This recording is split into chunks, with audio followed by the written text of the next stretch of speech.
Welcome into Duval Daily, presented by GenJag.com. I'm Jordan DeLugo. Thanks so much for tuning in here on Sunday, August 27th. Right now, we're talking about Jaguars, Dolphins. My top takeaways from the game. Was out with my wife celebrating her birthday last night, so was not covering the game, but got into the game here this morning and gonna just offer some of my top takeaways.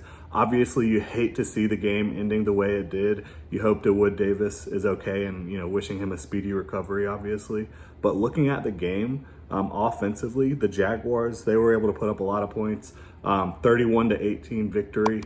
An undefeated preseason for the Jaguars, 3-0, perfect. You've seen them play very well, whether it's the depth or the starters. I think for the most part, you've just seen a team that looks like it is operating at a fairly high level. So I think that's encouraging going into a 2023 regular season where the Jaguars are obviously looking to do even more than they did in 2022. And last year they were able to make it to the AFC divisional round, and they were almost able to take out the Chiefs in Arrowhead. So the Jaguars, looking at their backs and receivers, I think they're going to be among the very best in the league, right? Trevor Lawrence, Calvin Ridley, they're going to do numbers this year. I think you can easily see that. But the rest of these guys, there's so much talent there. Like the receivers, Zay Jones, Christian Kirk, the rest of the wide receiver depth. There's a ton of guys competing for the back end there. And then looking at Travis Etienne, Tank Bigsby, Dearness Johnson, JaMychal Hasty. The talent is unreal in the backfield for the Jaguars. I think you've seen that consistently throughout training camp in the preseason. The tight ends, they're really good too. I mean, and then again, at the back end of the roster at wide receiver, they've got a hell of a decision to make. Got like 4 guys that are playing really well, competing for about one spot. So it's going to be tough on cut down day, which is this upcoming Tuesday. But there were still kind of too many mental mistakes for me on both sides. I do want to highlight that, unfortunately. I mean, they look really good on most plays, both offensively and defensively, the Jaguars defense and offense. But the starters, there was not enough discipline, in my opinion. I think you saw some mental mistakes. I think you saw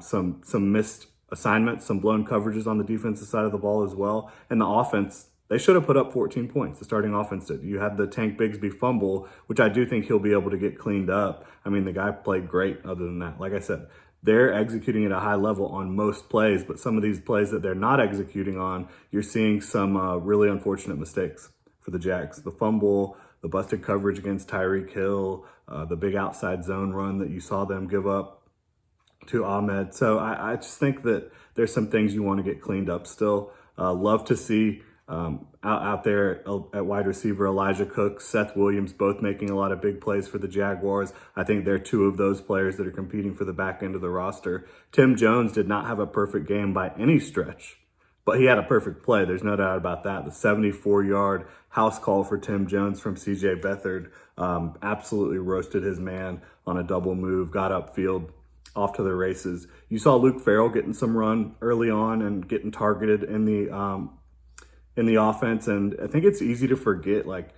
for a Y tight end, for an inline tight end, he is a very good athlete overall, right? He's got explosiveness, quickness, strength, size, and he's not slow. So I think for a Y tight end, he brings a really nice skill set to the table, and you're going to continue to see that throughout his career with the Jaguars. Final note offensively, I mean, what the hell was CJ Beathard thinking at the end of the half? The short dump off to Johnson, you're not able to get out of bounds. You're not able to continue trying to get into field goal range there. I thought that was pretty unfortunate and unforced. I think you got to be smarter than that. Great game from him overall, but I think you've got to be a little bit more heady than that. In a regular season game, that could have been one of those 3, 4, 5 plays that ends up costing you the game that you look back at and you're like, damn, we really should have been able to execute and be able to go down there and try to put ourselves in position to at least kick a long field goal. Defensively, I said there was a couple mental mistakes early on from the starters. Obviously, I saw that, but they were also thinking takeaways. I think that's not going away this year. The Jaguars, that's kind of their defensive mantra, is think takeaways. And led by, their defensive coordinator, Mike Caldwell, they have not been a perfect defense since Mike Caldwell's been in Jacksonville. In fact, from a pass coverage standpoint, they've been pretty porous, but they have forced turnovers consistently. This has been a team that, whether you look at the 2022 campaign, training camp, preseason. This is a team that does think takeaways. Obviously, they have the shirts, they have the whole mantra, everything going on, but they go out there and do it on the field. And you saw that again today. Eric Hallett, he was able to get that toe drag swag where he was able to, drag that foot to come down in bounds with an interception. And then Yasir Abdullah, you saw him dropping into a shallow zone, getting an interception as well for himself. Really good stuff. I think that, this defense, how improved will it be? We'll find out. But I think one thing you are going to continue to see is them being able to force turnovers. I think that's just so ingrained in what they do, how they coach, how they think about the game, that they are going to be able to continue that. Turnovers usually for teams, it's not super sticky year to year. Like you could see a team have an unbelievable turnover season one year and the very next they're, more average. They have regressed back to the mean. I don't think you're going to see that with the Jaguars this year. They were a high turnover team on defense last year. I think they're going to be a high turnover team on defense again this year.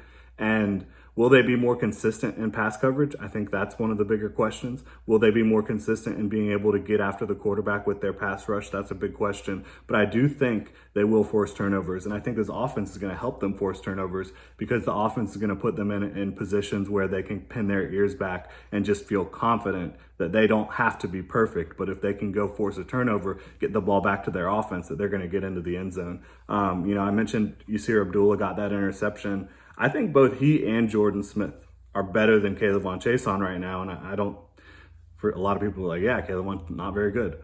The Jaguars still think that K'Lavon Chaisson can be a contributor up front for them. I think Yasir Abdullah and Jordan Smith, those snaps would be better placed by having them in the game, quite frankly, in the regular season.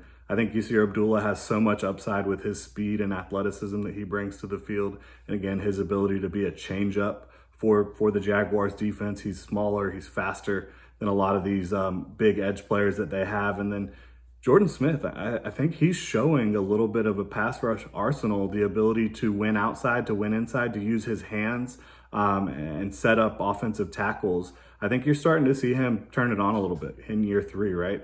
Was not able to play in 2022 with the knee injury, but coming back from that, I think he has attacked this the right way in training camp in the preseason, and you're seeing him start to look pretty damn good out there. So I'm excited for him. We'll see how it plays out at edge, what the Jaguars decide to do there. Do they keep 5? Do they keep 4? We'll see how it all plays out ultimately. Looking at linebacker, I think that's another question, who they're going to be able to keep this year, because you obviously have your top 3, Foye Luke and Devin Lloyd and Chad Muma, and then they draft Ventrell Miller in the 4th round. You already had Shaquille Quarterman and Caleb Johnson, who are pretty good depth linebackers, but I think Ventrell Miller has kind of shown that he's more talented overall than Shaquille Quarterman probably is. He has dealt with injuries, but the Jaguars valued his skill set enough to take him in the 4th round of the draft this year. Do they keep both guys? I think if they only keep one, it's probably going to be Ventrell Miller, the 4th round pick in 2023.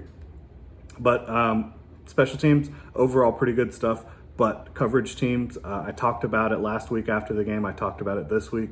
They need to answer the bell. I still think they looked a little undisciplined out there. It wasn't as egregious as it was against Detroit, but I think they still got to get that locked up and look better. I think missing Antonio Johnson is kind of hurting them in that regard. Again, cut down day is Tuesday, so that's going to be a big day around the league and a big day for the Jaguars. A lot of position battles going on the back end of the roster. My final offering here for y'all: keep Elijah Cooks on the 53-man roster. Do not want to see him get snatched up on waivers by someone else. So really love what Elijah Cooks has brought to the team. They've got a lot of good options, though. I do think, personally, Elijah Cooks is the best option at the back end of the wide receiver room. But, again, thank you so much for tuning in. You can hit me up on Twitter, at Jordan DeLugo. Follow Generation Jaguar, at Generation Jag. Please hit that like and subscribe button here on YouTube and the notification bell so you don't miss a show. And if you want to support the channel further, you can check out genjag.com/shop. Pick up some new Duval gear. Y'all have a good one.